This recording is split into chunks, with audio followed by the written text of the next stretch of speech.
You are listening to a Clarkesworld Magazine podcast with your host and narrator, Kate Baker. Greetings, Clarkesworld citizens, to the middle of the month, March 2023, issue 198. I hope you have been enjoying these stories thus far. We have a few more left for you for March, and then we do it all again in April. I do hope you are doing well, though, and thank you for your ongoing support. If you have $1 a month or more to spare, please consider giving it to Clarkesworld. We're going to need your help in the coming year. Please go to patreon.com/Clarkesworld to see how you can contribute. Our story is titled Failure to Convert and is by Shih-Li Kow.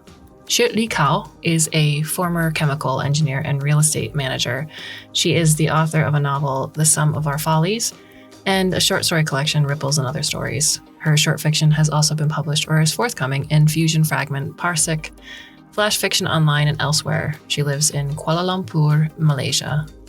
So, my dear listener, I hope you can sit back, relax, and let me tell you a story.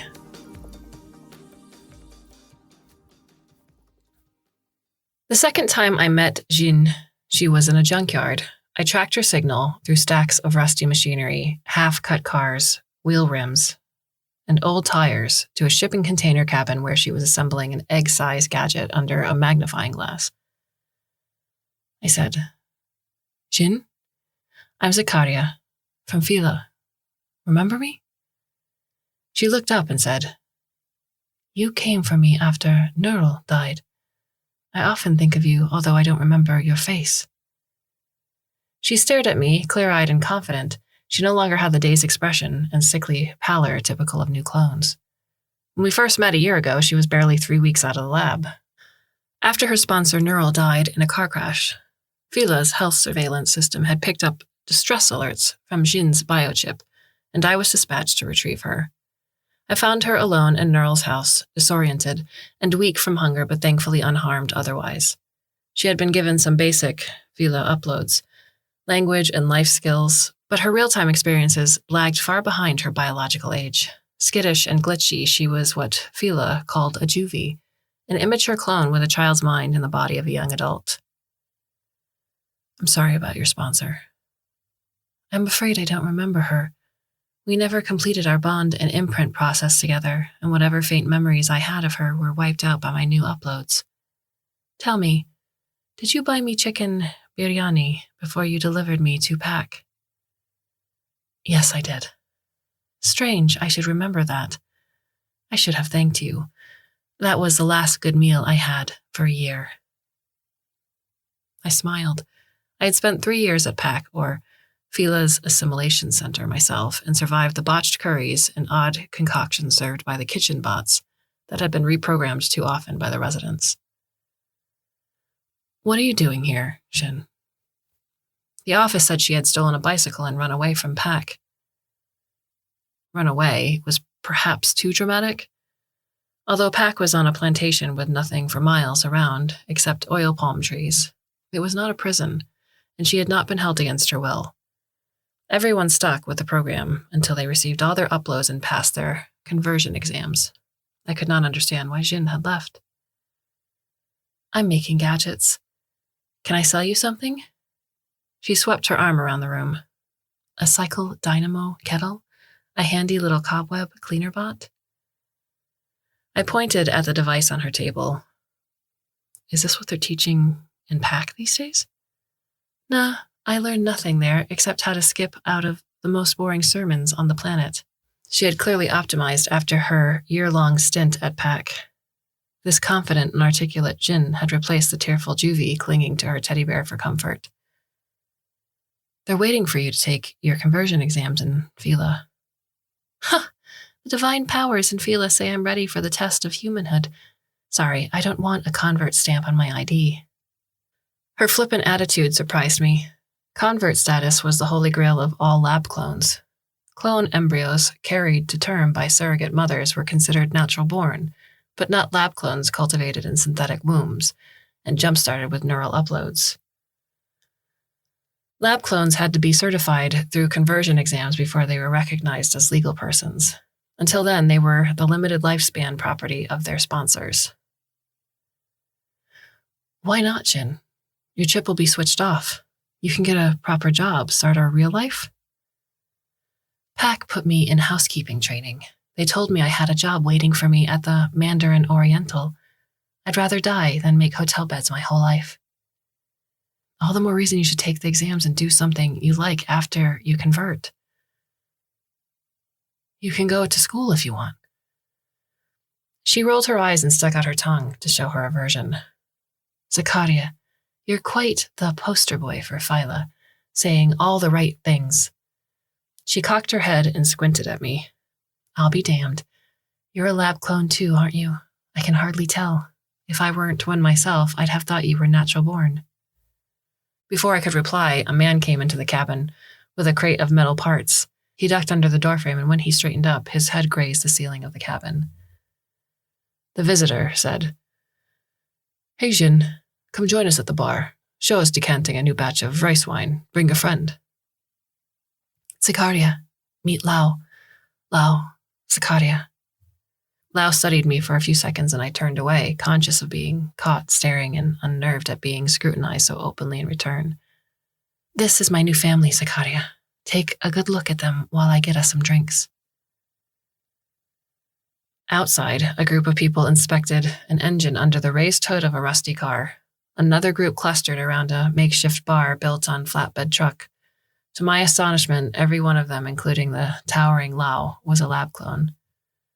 I recognized the similarity of their postures, indiscernible had they been alone, but together the likeness, the tuck of their chins, the stiffness in their upper torsos, an inward angle of elbows and knees, was amplified and marked them like a shared accent. It came from learning the physicality of their bodies as adults. Like me, they had developed under super-accelerated lab conditions. We outgrew our childhoods curled up, unconscious in plastic wombs. As a result, we occupied space as if we were shrinking into ourselves, afraid of knocking into someone. Jin returned with 2 cups. My treat, rice wine, made by one of our engineers. I don't take alcohol. Let me guess, the cleric at Pack told you alcohol is bad for clones and you believed him? No, I get heart palpitations. Your friends. What are they? All sorts. Lau is one of Spore's early clones, pro basketball player. He was made before Spore realized they'd screwed up. They couldn't download the muscle memory of his alpha's childhood training playing with friends, and he's hopeless in a team. He makes circuit boards now. She sipped from her cup. Delicious. They're all unconverted independents. Bird of a failure flock together. She meant that they had been made by independent labs, not by the 3 dominant corporations in the cloning industry. Phyla, Klonos, Neuro. Independent labs like Spore had a hard time navigating their clones through the red tape requirements of the conversion exams. Authenticated history of DNA source, medical records, and complete trail of neural downloads, approvals from community leaders, endorsement of good behavior.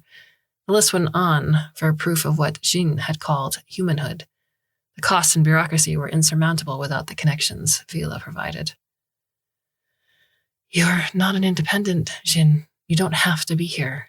You can have your chip switched off. Conversion was a matter of life and death for a lab clone. Without it, the biochip was not deactivated, and a lab clone would expire at the pre-programmed biological age of 50. I know.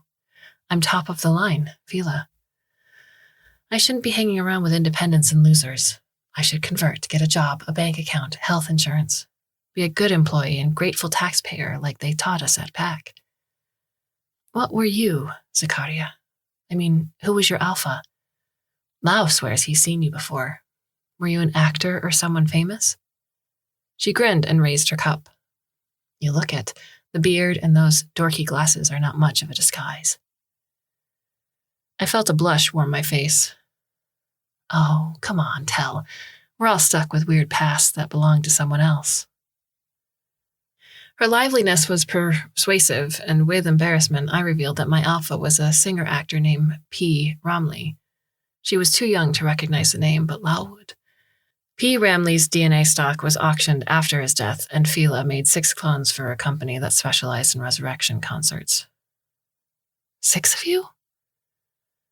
Back then, it was still legal to make multiples as long as the alpha was dead.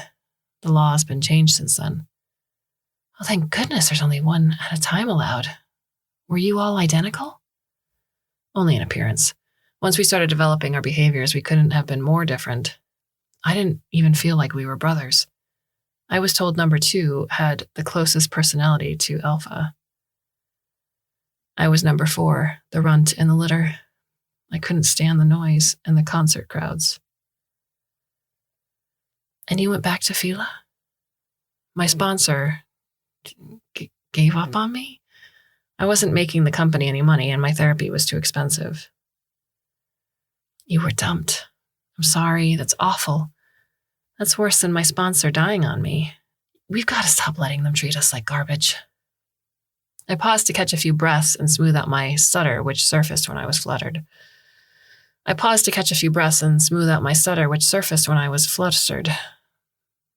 What are you talking about, Shin? We're here right now. Your friends are having a party outside. No one is treating anyone badly. If you believe that, Pac has really done a number on you. What does this have to do with taking the exams? You can always come back here after you convert. Well, then I wouldn't belong here. I'd be some kind of certified fake. That's what they're doing to us, making us inferior to the natural born with this conversion system. She pressed the metal egg into my hand. Think about it. Zakaria, number 1. Laughter came from the bar outside as dusk fell. I could not force her to go back to Fila. I walked away from the junkyard with its cheerful string lights and music pumping out from speakers mounted on lamp posts. I lingered a while. The bass beat vibrated on my skin and reminded me of my concert days. I slunk away feeling more of a failure than usual. Back in my rented room, I made my usual dinner of a lightly salted protein cake, a banana, a cup of rice, and lettuce and tomato plucked from the community garden of the compound where I lived. I ate alone as I always did.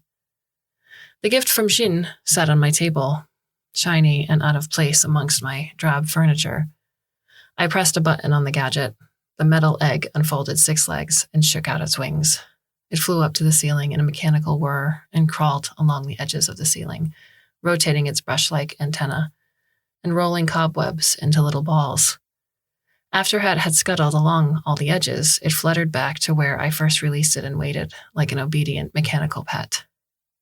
I thought of Shin with vexation. Someone capable of getting convert status with the talent to make such a delightful contraption from junk had no reason to snub conversion. I had attempted the conversion exams every year for 20 years, and no matter how hard I tried, something always went wrong. My anti-anxiety medication sometimes showed up in the blood tests even when I abstained for a month. When I did pass the blood tests, I scored poorly on psychometrics without my medication. Nervous tics, too many traits of introversion, lack of empathy, my cursed stutter, or an unspecified flaw of my personality that the examiner deemed suspect always thwarted me. I could not demonstrate exemplary humanhood. Every year, my score slid down the scale as if I became less human, and the threshold score for conversion drifted further out of my reach. That night, I tossed in bed, unable to sleep. Talking with Jin about my alpha had unearthed old humiliations of being booed off the stage. Faced with crowds, songs I could sing in my sleep froze on my tongue, and I fumbled the simple, choreographed dance routines. My frustrated sponsor, impatient for payback on their investment, made me stand in for old photo shoots and meet the fan sessions. That too overwhelmed me. The screaming, grasping fans in the queues made me break out in a cold sweat, and I would rush to vomit in the toilet. I was given another chance in the recording studio, but I failed at that too. I was told I had the same mellifluous voice, the ability to imitate the way P. Ramlee spoke and sang, but I was boring. There was no spark, they said. I was not even a shadow of the great man. Although being returned to Fila as a failed product was shameful, I was relieved to be taken away from show business and grateful I was not terminated. Fila gave me a job out of pity. I adopted a traditional convert's name, Zakaria, kept a beard as a disguise, grew my hair long to hide the giveaway upload ports behind my ears, and set about becoming the kind of good, invisible employee Jin had described with disdain. The name was a dishonesty I justified to myself. I could not be retro superstar imposter P. Ramley No. 4 while in the service of Fila. I swallowed a few sleeping pills and slid into oblivion, hearing Jin's voice repeating, "Birds of a failure." When I reported the situation with Jin to my superior, Wahida, she said, "Oh, she'll come round soon enough. Life's tough out there for a clone without a sponsor, especially a girl. Did you hear about the Spore clone?" Spore was an independent lab that specialized in high-performance sports clones, the same one that made Jin's tall friend. No. What happened? Delayed reaction to a bad upload. They might have pushed her too far too quickly. She was a high board diver, a very good-looking clone, showing a lot of potential in training. But that's the problem with these small labs. They don't have the quality controls we have with the software. She went berserk in a restaurant, got up halfway through her meal, started throwing plates and attacking the waiters. Security guards broke both her arms where they restrained her. It kicked up a huge stink. You mean because of the guards? No, the guards are off the hook. She was unconverted anyway, so no papers. Nothing to worry about there. It's the anti-cloning organizations. They're on this like a pack of vultures, demanding Spore's methods and the sponsors' details to be made public. I bet they'll be demonstrating by lunchtime. What's going to happen to her? Diver. Early termination, probably. There's a rumor going around that she was moonlighting as a social escort. Her sponsor will face negligence charges and will probably sue Spore in retaliation. Spore's operation was suspended this morning pending investigation. Their stock prices have gone to hell. What a hot mess. This was Fila's nightmare scenario. Bad publicity, forced disclosure of information, termination of an active clone, legal entanglement, and worst of all, investor panic. I was reminded anew of my unconverted status. Like the Spore clone, I had no rights. If I misbehaved, I had as much protection as a rabid dog. Wahida, I've worked here for 25 years, haven't I? That's my whole life since I was activated. Yes, a bloody long time. You've been a real help to me. Can I get a leg up with my conversion exams? I mean, after so long, could you ask the boss to put in a good word for me with the examiners? Wahida's expression softened with sympathy. You know we can't do that. I'm sorry, Zakaria. Rules are rules. Yeah, I know. But I thought, after all these years... Wahida shook her head. I'm going to die unconverted, like a thing that never existed. I'm surprised to hear you say that. You, of all people, you always say you're grateful for what you have. An easy job, decent pay, a safe place to live. What more do you want? Surely you don't expect to have everything a natural born has. I should have known better than to ask for favors. Wahida liked me well enough, but she was not going to stick her neck out for a lab clone. The following week, I went to the junkyard again, armed with a cake and a vague excuse, thanking Jin for the cobweb cleaner bot. I did not know what I would say to her except exhort that she must not give up the conversion exams. She seemed pleased to see me and was happy to chat about her friends. Most, like Lau, had not lived up to the accomplishments of their alphas. Their sponsors no longer thought them worthy of further attention or investment and had moved on to other distractions. Some of them still receive stipends from their sponsors, guilt money, and we make some cash from trading scrap metal and doing repairs. What about you, Jin? How do you get by? I have a job, pays in food and board. Turns out I'm good with numbers and keeping track of things. I'm the biomarker girl. I analyze the records of all of our experiments and weekly biomarker checks to see if anyone is showing a positive reversal or abnormal progression in biological age. Experiments? Are you trying to hack the chip? With no equipment? I was incredulous. My own chip held my vagus nerve system hostage and spied on my biomarkers. Once it collected enough information to determine I had reached the terminal biological age of 50, it would trigger my body to shut itself down. Only Fila had the know-how and the override codes, which would be released if I passed the conversion exams. We have control groups for each therapy type: diet, exercises, meditation. Someone is testing out electrolyte management, oxygen saturation, and electro-grounding during sleep, supplements to reverse DNA methylation, all sorts of crazy stuff. Our bodies are guinea pigs. The only person who's actually trying to hack the chip electronically is Shou. She thinks there's a chance she can get into the system when the chip is sending out death signals and shock the body back into working independently of the chip. What are the odds? It'd be easier to get help from people in the inside. You mean bribe someone? Buy a conversion or a chip deactivation? We don't have the money, and even if one of us could afford it, what would happen to everyone else? Who takes care of our community? It's not just us. There are groups like us in other places, and we swap notes.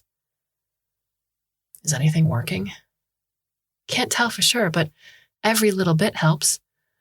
Lau's biomarker is tracking at 48 and hasn't gone up in 3 years.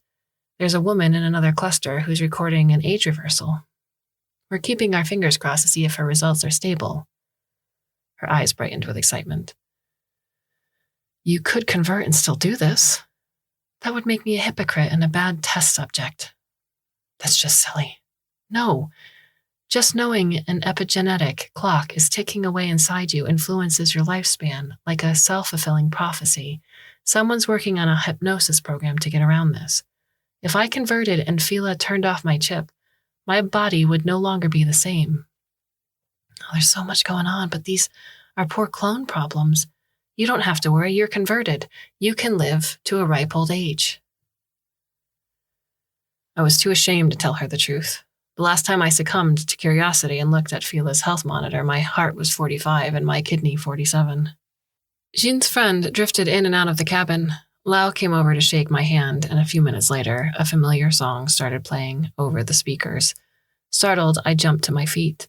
The upbeat love song was an old P. Ramlee hit. Jin whooped and started dancing. Lau roared with laughter at the horrified expression on my face.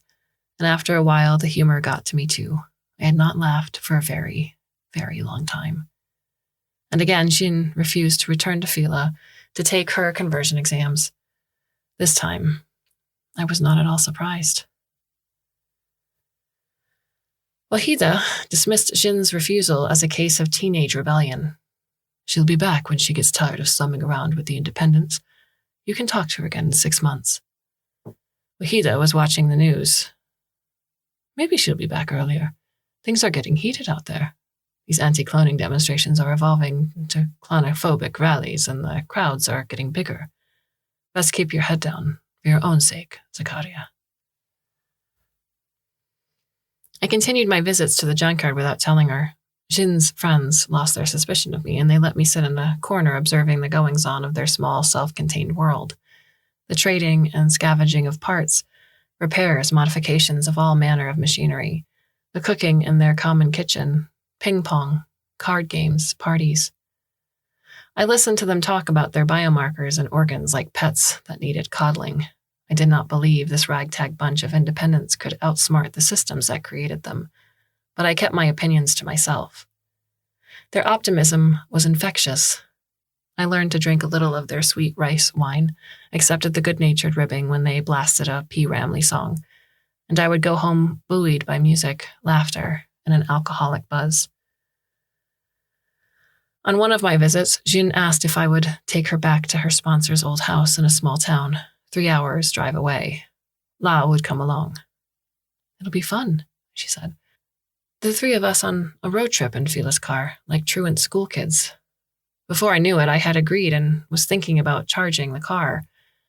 I had never gone off on a whim, and a few short weeks ago I would not have dared to use Fila's car for non-approved business.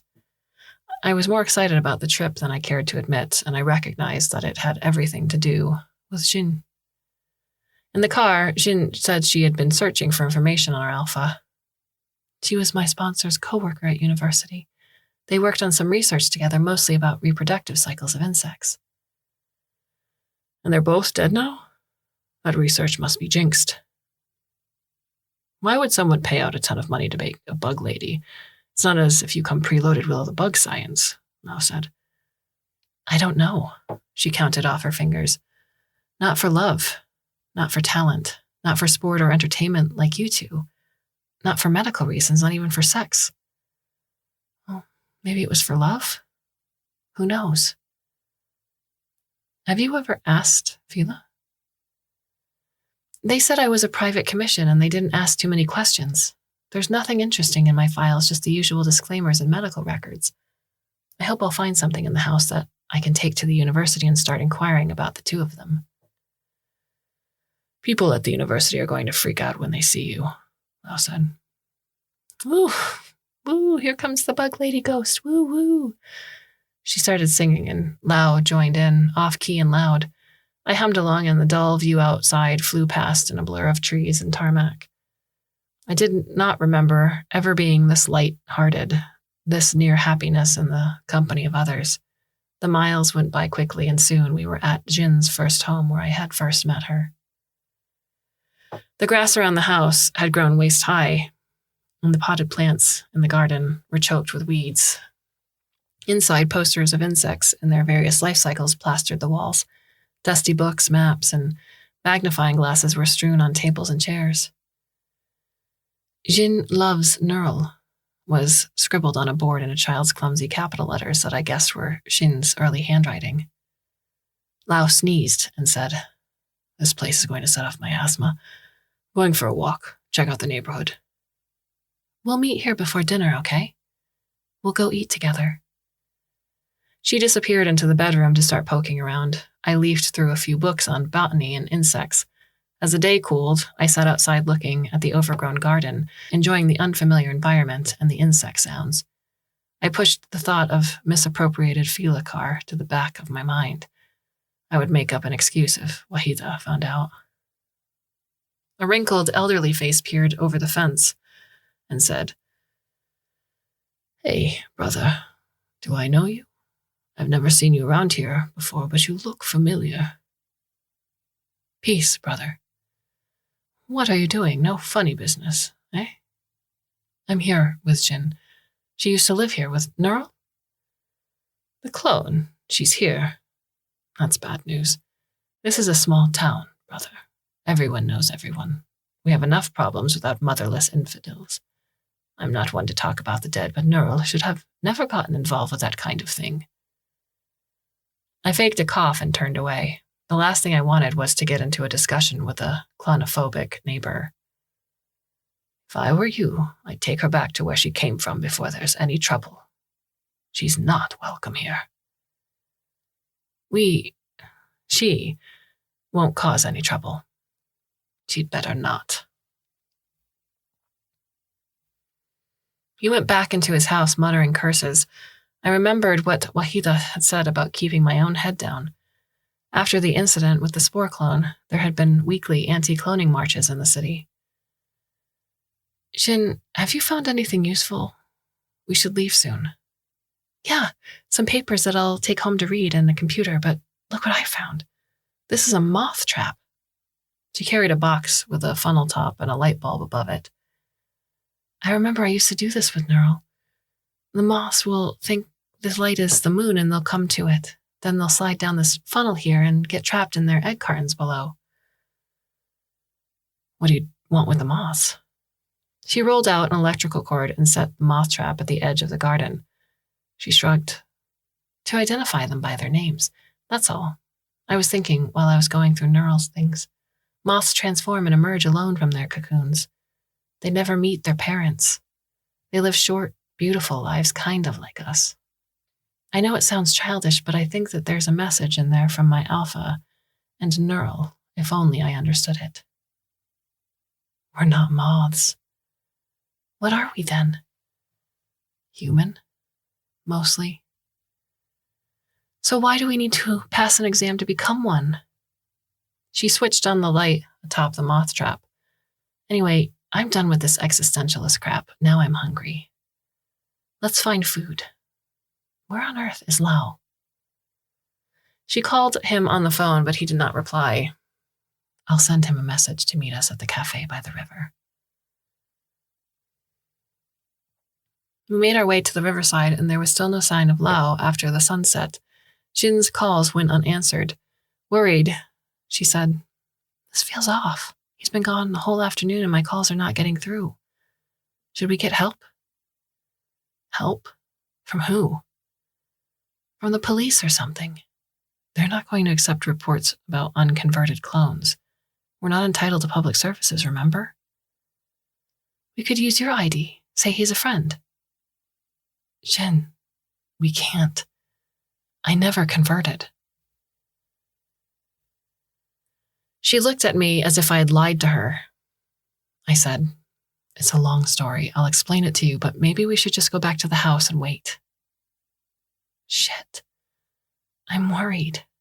It's probably nothing. Maybe he lost his phone. He's past his expiry date, you know. We were silent for a long while until she asked, "What about you? If you haven't converted, it means your epigenetic clock is ticking too. How old are you, Zakaria?" I shook my head. There was no reason to talk about it. Shit. I'm sorry. I'm sorry. Oh, damn it all. Outside the house, a group of men was talking excitedly with the neighbor who waved when he saw Jin and me approaching. I don't want to talk to him. I'm going to call Shou. She can call Spore for help to track his signal. The neighbor said, "We were just talking about what happened by the river this afternoon. A rare bit of excitement for our small town, eh?" A chill ran down my spine. What happened by the river? Some guy died. An unconverted clone. How did you know it was a clone? An unconverted clone? A big monster of a guy. Nobody natural is that big. And he had those jack points in his head. It says so on his ID, see? Clone made by Spore. Another man passed me an ID card. It was Lau's. My friend saw him keel over, topped like a chopped tree trunk. One minute he was looking at the river, and the next he was thrashing on the ground, gasping like a fish out of water. First time any of us had seen a clone's clock run out in real life. Funny sight, that. My heart sank. Lau dead? Did anyone help him? No. Why would we? Where is he now? Oh, we chucked him in the river. We don't bury clones here. He's probably gone out to sea by now. Food for the fish. He laughed again. Not a friend of yours, I hope. Say, you sure we haven't met? You look like someone. I rushed back into the house to break the news to Jin. Jin, there's bad news. Lau is... The men outside said he... Don't say it. No. She locked herself in a room and I heard her scream and throw things at a wall in a rage. Eventually she emerged, her face tear-stained and pale. I'm tired. Lau was a good guy. He deserved better. We all do. I'm tired of thinking about these things, thinking about what I am and where I fit in. I put a hand around her shoulders awkwardly and she rested her head against my neck for a few moments. I did not know what else I could offer as comfort. Shall we try to look for him? Is his signal still alive? Spore's closed. They've shut down operations permanently. All Spore clones are out in the wilderness on their own now.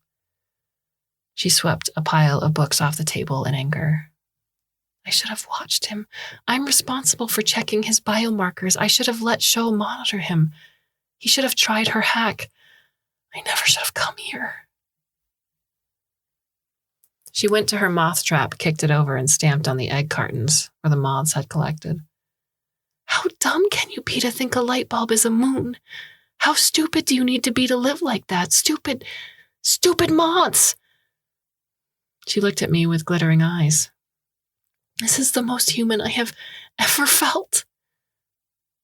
Her feet came down violently again and again, and the moths scattered. Most human ever.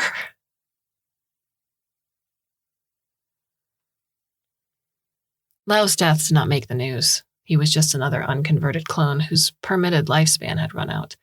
My own impending death would be the same. Things changed between Shin and me after that.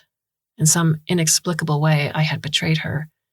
Maybe it was because I had misled her into believing I had converted, or maybe I continued to work for Phila like a protected child, too afraid to leave home when all the other kids were playing outside. Shin was still cordial toward me, but a coolness and distance had come between us. She no longer trusted me. We did not talk about Lau.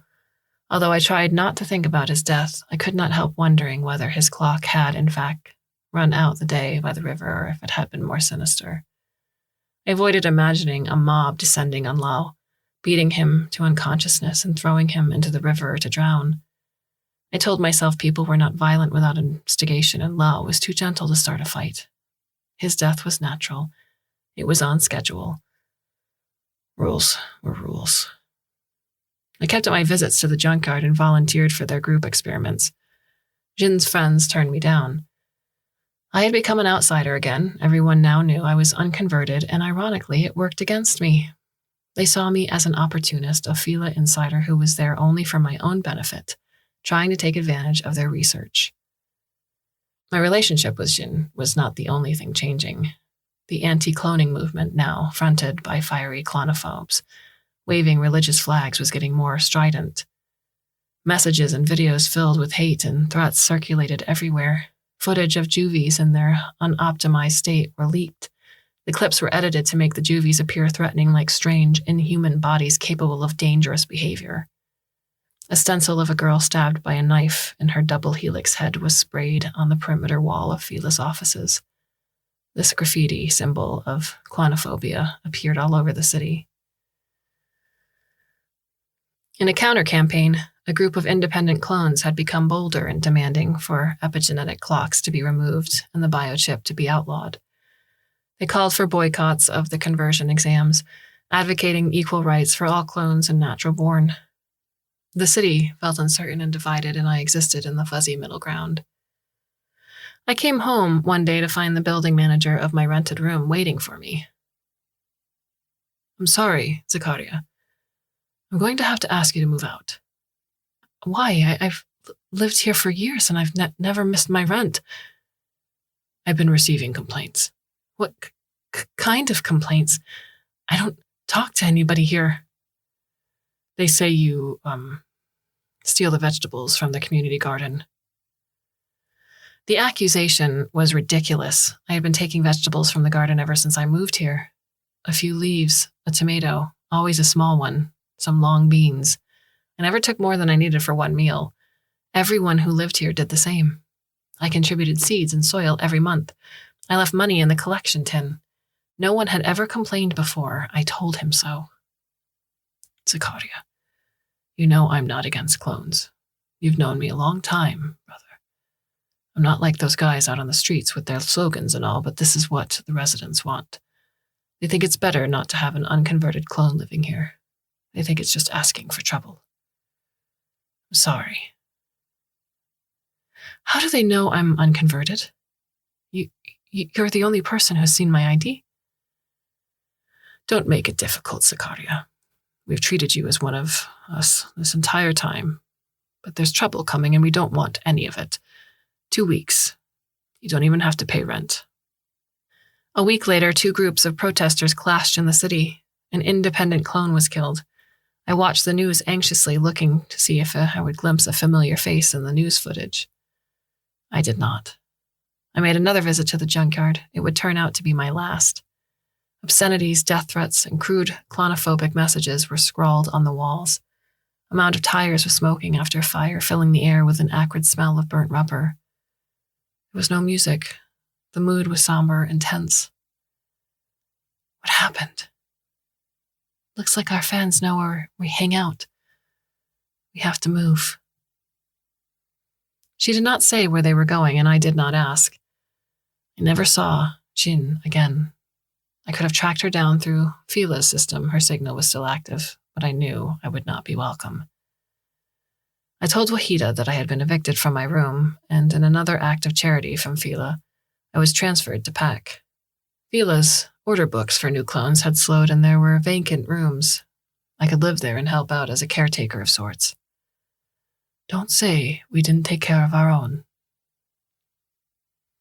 I thanked her and thought of the kitchen, bots, and the isolation of the oil palm plantation.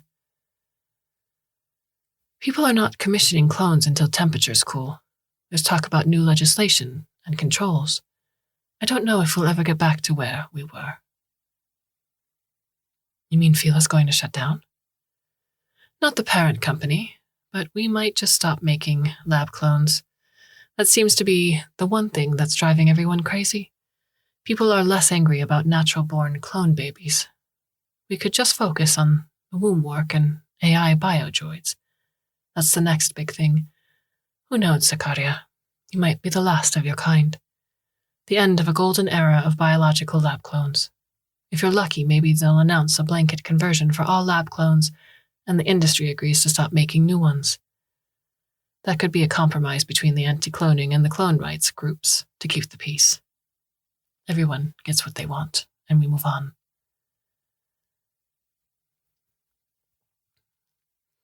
A few new residents would arrive at Pack every month, usually the ones abandoned by sponsors not wanting to attract trouble. I helped them settle in, reassured the juvies about their downloads, and attended their celebrations when they passed their conversion exams. I stopped taking the exams myself. Pack became a shelter for the unwanted, a sort of voluntary prison, because even the converted clones were uneasy about making their way back to the outside world, uncertain if the convert status on their IDs gave them protection when they were flare-ups of clonophobic violence. Our numbers grew slowly, and we felt safer here with Fila's security guards and Pack's high walls around us. One of the residents joked that Assimilation Center had turned into a bunker for cowards. My breath caught in my throat whenever I saw a female figure arriving at Pack, hoping it was Jin returning to take her exams or to resume our friendship. But it never was. I wonder if she had found out why she was cloned, if she had made it to the university, or if her friends had hacked their chips. I wonder if I had been a little bit infatuated with her. I carried Jin's cobweb cleaner bot in my pocket. I meant to release it on the roof, where there would be no ceiling to stop its flight. Every night I sat on the roof deck thinking of moths and their short lives, false moons, and how little I knew about them. I thought of my aging heart and organs sending traitorous signals to my ticking biochip. And night after night, I failed to let go of the little scrap of artificial life. I held on for dear life.